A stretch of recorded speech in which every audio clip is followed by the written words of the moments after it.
अस्सलाम वालेकुम बच्चे। My name is Mohammad Shahbaz. अच्छा बच्चे, हम ई कैट के क्वेश्चंस की और ई टी के क्वेश्चंस की प्रिपरेशन कर रहे थे जो पास्ट पेपर से उनकी डिस्कशन कर रहे थे। तो आज हम 2011 के पेपर स्टार्ट करते हैं ई कैट का। ठीक है बच्चे। अच्छा बच्चे, लेट्स स्टार्ट। वो कहता है कि if two sets have no common elements then they are. बच्चे, इफ़ फर्स्ट एमसीक्यूज है, if two sets have no common element they are called. बच्चे, अगर तो हमारे पास उनके अंदर कॉमन एलिमेंट हो तो उसको कहते हैं ओवरलैपिंग। अगर जो हमारे पास सेट्स होंगे उनके नंबर ऑफ एलिमेंट्स भी क्या हो, सेम हो, उनको क्या कहते हैं, इक्विवेलेंट। कॉम्प्लीमेंट्री होते हैं बच्चे, अगर नंबर ऑफ एलिमेंट्स की तादाद सेम हो, चाहे 1 2 3 और दूसरे में 3 4 5, वो कॉम्प्लीमेंट्री होते हैं। बच्चे, डिसजॉइंट होते हैं ऐसे सेट जिनका कोई भी एलिमेंट हमारे पास कॉमन नहीं होता। तो बच्चे, इसके सेट को जब हम वेन डायग्राम से बनाते हैं तो इस तरह सेपरेट बनाते हैं। जो हमारे पास ओवरलैपिंग होते हैं इनको ओवरलैप करवा देते हैं। ठीक है बच्चे। तो ये जो होते हैं इक्विवेलेंट होते हैं, वो सेम वही वेक्टर होता है। ठीक है, ये सेम उसके अंदर ही आ जाता है। इसका आंसर क्या आ जाएगा, डिसजॉइंट। बच्चे, 9009 is which kind of matrix. बच्चे, स्केलर, डायगोनल, आइडेंटिटी या नल। बच्चे, नल मैट्रिक्स होता है, ऑल एंटिटी जीरो होती हैं। आइडेंटिटी होता है, जो डायगोनल एलिमेंट्स होते हैं वो 1 होते हैं, बाकी सारी जीरो होती हैं। डायगोनल बच्चे, एटलीस्ट जो डायगोनल के एलिमेंट होते हैं, एटलीस्ट 1 डायगोनल एलिमेंट क्या होता है, नॉन जीरो होता है। जबकि बच्चे स्केलर में क्या होता है, जो डायगोनल के एलिमेंट्स क्या होते हैं, सेम होते हैं। तो बच्चे, इसका डायगोनल भी हो सकता है, स्केलर भी हो सकता है, क्योंकि इसके नॉन जीरो तो है ना, ये डायगोनल भी बन सकता है। लेकिन बच्चे, हम बेस्ट आंसर देखते हैं जिसमें सेम किसके करीब आ रहा है, तो वो स्केलर आ जाएगा। स्केलर में डायगोनल्स के क्या होते हैं, एंटिटी सेम होती हैं। If roots of the equation a x square plus b is equal to 0 are real and unequal. बच्चे, इसके रूट्स क्या होंगे, रियल और अनइक्वल होंगे। तो बच्चे, वो कहता है ये हम if roots of the equation a x square plus b x, बच्चे इसके रूट्स क्या होंगे, रियल एंड अनइक्वल। तो इसकी कंडीशन क्या बच्चे, जब ए जीरो होगा। अच्छा बच्चे, सबसे पहले कंडीशन है ए जीरो होगा तो b is equal to zero. बच्चे, हम कहते हैं रियल रूट है लेकिन अनइक्वल तो नहीं है, हम सिंपल सी ये बात कह सकते हैं। A b greater than, a b b भी ग्रेटर देन हमारे पास हो, ज़ीरो से हो। तो बच्चे, इसके रूट्स क्या होते हैं, अनइक्वल, रियल और अनइक्वल हो सकते हैं लेकिन रियल नहीं हो सकते। जब A B is equal to zero, A और बी दोनों जीरो, तो फिर बच्चे zero is equal to zero, इसके तो कोई रूट्स ही नहीं आ रहे। इसका बच्चे, जब बी जीरो हो तो A x square is equal to zero, A x square is equal to zero, तो x square is equal to minus है। तो बच्चे, इसके रूट्स क्या आ जाएंगे, x square is equal to 1 over A. अब बच्चे, दोनों तरफ अंडर रूट लें तो प्लस माइनस 1 ओवर ए आ जाएगा अंडर रूट की फॉर्म में। तो बच्चे, इसका बी इज ग्रेटर देन है जीरो का। तो b if greater than zero है तो हमारे पास ए, तो बी ग्रेटर देन जीरो है। बच्चे, ये 1 2 3 कोई भी वैल्यू हो सकती है। तो ये जीरो हो तो फिर तो एक्स के लिए दोनों जीरो आ सकती हैं। ठीक है, बी जीरो, तो दोनों की वैल्यू क्या आ जाएगी, जीरो। बी का क्या होना चाहिए, ग्रेटर देन हमारे पास क्या होना चाहिए, जीरो से होना चाहिए। तो ये बी पहले माइनस उधर जाके माइनस बी हो जाएगा, ए डिवाइड हो जाएगा, तो दोनों तरफ अंडर रूट लें तो हमारे पास क्या आ जाएगा, तो बी ग्रेटर देन, इसका जीरो आंसर है। अ स्क्वेयर मैट्रिक्स इज कॉल्ड, कौन सा matrix, if all the elements below the diagonal elements हो क्या हो, जीरो। बच्चे, कोई भी हमारे पास मैट्रिक्स है, कोई भी स्क्वायर मैट्रिक्स, हम 3 बाई 3 की बात कर लेते हैं, ये हमारे पास है। अगर डायगोनल के नीचे वाली एंटिटी जीरो, ऊपर वाली कौन सी मर्जी हो सकती है। तो बच्चे, इसको कहते हैं लोअर एलिमेंट जीरो, तो इसको कहते हैं अपर ट्राइंगुलर। अगर ऊपर वाली जीरो नीचे वाली ना हो, इसको कहते हैं लोअर ट्राइंगुलर। तो बच्चे, अगर लोअर वाली जीरो बन रही है तो इसको क्या कहते हैं, अपर ट्राइंगुलर। मतलब अपर वैल्यूज हैं, इसका क्या आ जाएगा, अपर ट्राइंगुलर मैट्रिक्स। ठीक हो गया बच्चे। नेक्स्ट हमारे पास बच्चे है, वो कहता है कि a dice is thrown, what is the probability. A dice is thrown, what is the probability to get odd number. A dice is thrown, what is the probability to get odd number. अब बच्चे, an odd number, probability to get an odd number. अगर बच्चे odd numbers की बात करता तो बच्चे, हमें पता है कि डाइस के अंदर 3 ऑड होते हैं, 1 3 5। तब उसने एक ऑड नंबर की बात करें तो बच्चे, एक ऑड, एक बटा टोटल। ठीक है, एक बटा क्या आ जाएगा, एक हमारे पास आ जाएगा odd number, divide by total कितने होता है, 6। तो बच्चे, 1/6 इसका आंसर आ जाएगा। ठीक है, ये बच्चे छोटे छोटे एमसीक्यूज होते हैं, इनको आपने अच्छे तरीके से कर लेना, ये कॉमन सेंस के ही होते हैं, जिसमें ट्रिक लगता होगा तो हम देख लेंगे। ठीक है बच्चे। नेक्स्ट बच्चे हमारे पास है,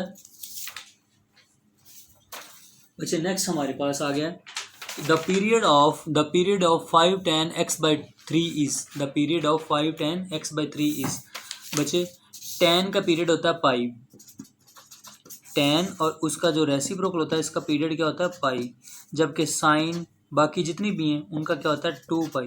बच्चे पीरियड निकालना का सिंपल सा फार्मूला देखो बच्चे, 5 tan x/3 है, 5 tan x/3। हम सिंपल सा बच्चे हम पीरियड को ऐड कर देते होते हैं, x/3 प्लस पीरियड क्या है tan का पाई।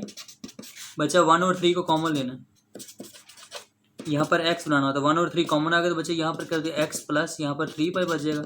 बच्चे ये जो चीज़ होता है वो इसका पीरियड होता है, तो इसका आंसर क्या आ जाएगा 3 पाई। इसका आंसर क्या आ गया 3 पाई। ठीक होगा बच्चे। नेक्स्ट बच्चे उसने कहा the domain of y sine inverse x। बच्चे मैंने आपको पहले बताया था जब हमने इस चैप्टर क्या कहते हैं ई कैट के सेशन को डिस्कस करने से पहले हमने सेक्रेटरी का जब फर्स्ट चैप्टर स्टार्ट किया तो उसमें मैंने बताया था कि हमेशा फंक्शन की जो रेंज होती है, फंक्शन की रेंज बराबर होती है उसकी इनवर्स की डोमेन के बराबर। बच्चे हमें पता है साइन की जो रेंज होती है वो -π/2 से लेकर π/2 तक होती है, -1 से लेकर 1 तक होती है। साइन की रेंज कहाँ से लेकर होती है, -1 से लेकर +1 तक होती है। बच्चे ये तो इसकी रेंज है, किन किन एंगल्स पर होती है बच्चे, एक 90 पर और एक -90 पर। ठीक होगा, तो बच्चे इसका आंसर क्या आएगा +90 और -90।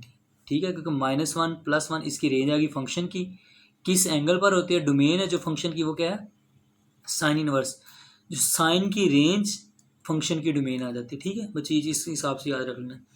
The directrix of parabola -8y।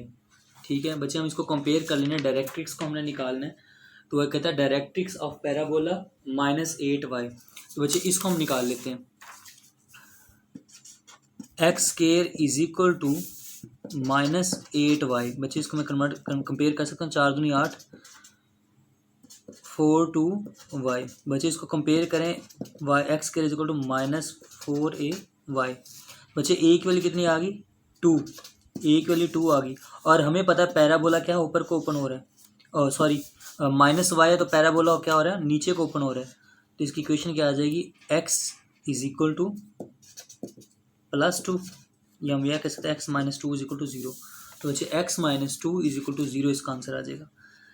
तो बच्चे देख लें x - 2 = 0, ये इसका आंसर आ गया। ठीक होगा बच्चे, हमने देखा कि यहाँ पर जो फोकस है दूसरी साइड पे जो फोकस है दूसरी साइड पे जो लाइन बनाते हैं वो क्या होती है, अगर ये हमारे पास फोकस a है, ये हमारे पास a के आगे फोकस की वैल्यू, तो इसका जो अपोजिट जो लाइन बनेगी इसी डिस्टेंस पे, क्योंकि बच्चे x ये हमारे पास y की वैल्यू है, तो y = सॉरी ये हमारे पास कौन सी वैल्यू आ रही है y = बच्चे क्या आ रहा है 2, सॉरी y = 2, तो y - 2 = 0 आ रहा है। ठीक है बच्चे, y - 2 ये आंसर नहीं है, y - 2 = 0। ठीक है बच्चे, ये हमारे पास करेक्ट आंसर है। ठीक हो गया।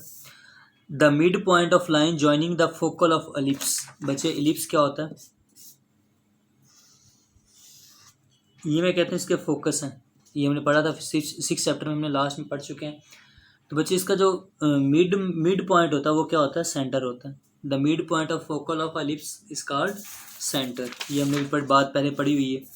बच्चे देखें, आपने देखा होगा कि MCQ रिपीट हो रहे हैं बार बार। ठीक है, 0 is not solution of inequality. बच्चे इसमें से कौन सी इनइक्वालिटी है जिसका ये सोल्यूशन नहीं है। बच्चे सबसे पहले हम यहाँ की बात करते हैं, 0 पुट करें, 0 तो 0 > 0 के हम ये क्या कह सकते हैं इसका सोल्यूशन है। ठीक है, इज नॉट, उसने पूछा इज नॉट द सोल्यूशन। बच्चे x - 3 0 > 0, ये भी इसका भी सोल्यूशन है। तो बच्चे 7x + 2y, ये भी 0 <7, ये भी तो बच्चे ट्रू बात कर रहे हैं। लेकिन यहाँ पर 0 > -7, बच्चे ये भी ट्रू है। तो बच्चे यहाँ पर 0 अगर तो बच्चे बात आ जाए 0 <= 0, तब तो हम ये कह सकते हैं ट्रू है। लेकिन अगर 0 > 0 बच्चे एक अनवैलिड सी बात हो जाती है। ठीक है, तो बच्चे इसमें देखें यहाँ पर 0 इसमें देखो इक्वल आ रहा है, इसमें भी इक्वल आ रहा है, इसमें वैसे ट्रू हो रही है, इसमें देखें ग्रेटर देन आ रहा है। ठीक है, तो बच्चे इसका आंसर क्या आ जाएगा, नॉट, इसका सोल्यूशन नहीं है। The period of 3 sin 5x, the period of 3 sin 5x, 3 sin 5x, अभी हमने बात की है कि इसके पीरियड को ऐड कर देते होते हैं, +2π ऐड कर देते, क्योंकि साइन का पीरियड हमारे पास क्या होता है 2π। यहाँ पर बच्चे हमने x बनाना होता है, बाहर जो भी चीज़ उसको नहीं देखते होते, तो x + 2π 5, तो इसका पीरियड क्या आ जाएगा 2π/5। 5 आ जाएगा। तो बच्चे इसका आंसर क्या आ गया, डी, डेल्टा इसका आंसर आ जाएगा। ठीक है, the period of 3 sin 5x का आंसर क्या आ गया, डेल्टा हमारे पास बन गया। ओके बच्चे, नेक्स्ट जो हमारे पास इसके जो एमसीक्यूज हैं उनको हम देख लेते हैं। बच्चे के वो कहते हैं cos 15 माइनस साइन 15। बच्चे cos alpha minus sine alpha भी बराबर होता है 1/√2 के। अल्फा जो मर्जी हो, इस फार्मूले को याद रख लें। cos alpha minus sine alpha किसके बराबर होता है, और cos alpha plus sine alpha किसके बराबर होता है, -1/√2। ठीक है, तो ये आपको शॉर्ट ट्रिक्स भी याद रख लें। तो cos alpha minus sine alpha 1/√2 के बराबर होता है, और cos alpha plus sine alpha. बच्चे यहाँ पर देखिए cos 15 माइनस साइन 15 है, तो इसका आंसर आ जाएगा +1/√2। ठीक है, अगर यहाँ पर प्लस होता तो फिर इसका क्या आ जाता आंसर, माइनस के साथ आ जाता। ठीक हो गया बच्चे। नेक्स्ट बच्चा है eccentricity is less than 1 for, eccentricity is less than 1 for. बच्चे 1 से लेस देन इसेंट्रिसिटी किसकी होती है। बच्चे हमें पता है जब इसेंट्रिसिटी 1 के बराबर होती है वो सर्कल होता है, ग्रेटर देन 1 के हो तो वो हमारे पास क्या होता है, पैराबोला होता है, लेस देन 1 के हो ये हमारे पास एलिप्स होता है। ठीक हो गया। तो बच्चे इसका आंसर, क्योंकि इसने लेस देन की बात की है तो ये हमारे पास क्या आ जाएगा, एलिप्स की आ जाएगी वैल्यू। ठीक हो गया, ये हमारे पास क्या है, ellipse. Radius of incircle is equal to, बच्चे रेडियस ऑफ इन सर्कल बराबर होता है delta over r is equal to delta over s. या आपने फर्स्ट ईयर के चैप्टर मैथ के चैप्टर फर्स्ट ईयर के मैथ के चैप्टर 12 के अंदर आपने पढ़ा हुआ 12.8। तो r is equal to delta over s था, r1 is equal to delta over s minus a, r2 is equal to delta over s minus B.